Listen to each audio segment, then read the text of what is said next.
C'est sur cette 10e étape que se referme ce Dakar 2019 au départ de Pisco. Une spéciale de 112 km avant une longue liaison vers la capitale Lima. Le soleil se lève sur cette dernière étape du Dakar 2019. Les motos partent dans l'ordre inverse de leur classement général. Mais ce n'est pas une procession à travers les dunes.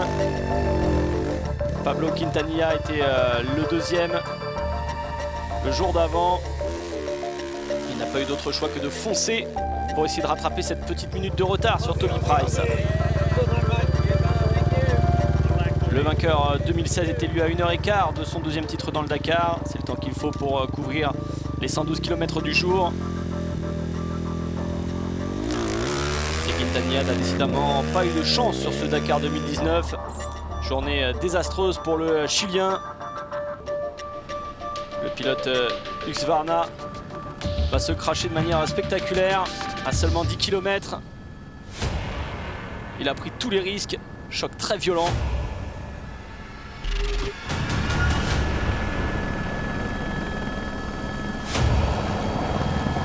Les médecins vont arriver rapidement pour l'aider.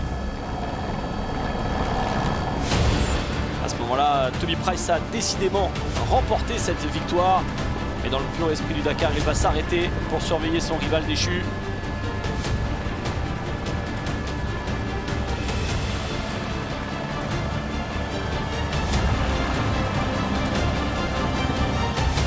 Heureusement, Quintanilla va pouvoir repartir. C'est une course contre la montre qui s'engage pour essayer de sauver le podium.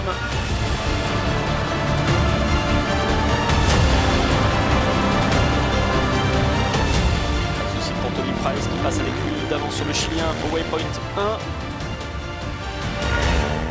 1. Et un peu plus loin dans cette course, on retrouve Laia Sanz qui continue sur sa lancée parfaite dans ce Dakar. 9 participations, 9 arrivées pour l'Espagnol, encore une fois en tête du classement féminin et 11e au général. La Russe Anastasia Nifontova est devenue la première femme à compléter ce rallye dans la catégorie Malmoto. Et c'est remporté ce classement par Edwin Straver, le néerlandais, 30e au général. Le meilleur rookie de ce Dakar 2019, c'est le concurrent du Botswana, Ross Branch. On l'appelle la Ferrari du Kalahari, 13e au général. Les malheurs de Quintanilla vont faire les affaires de Matthias Wagner, qui va finir deuxième. Et tous les yeux étaient sur Toby Price. Il remporte en plus cette 10e étape. Exploit incroyable pour lui, opéré d'une fracture du scaphoïde au poignet il y a à peine un mois.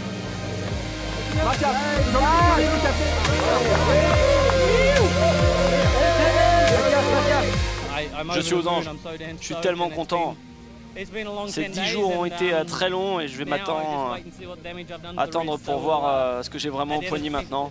À la fin de la journée, la douleur est vraiment intense. La domination scandaleuse de KTM se poursuit, 18e victoire consécutive.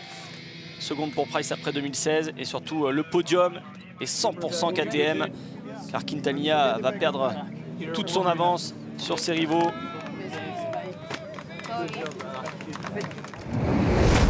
Voilà le classement de cette dernière étape avec Cornero qui termine deuxième. Wagner et Sunderland vont faire la bonne opération du jour.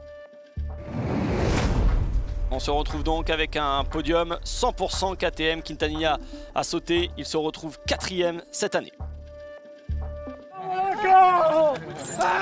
La course quad a été dominée par un seul homme, Nicolas Cavigliasso, qui a remporté 9 étapes sur 10. Il a mené la troupe du début jusqu'à la fin. Il remporte ce Dakar avec près de 2 heures d'avance sur González.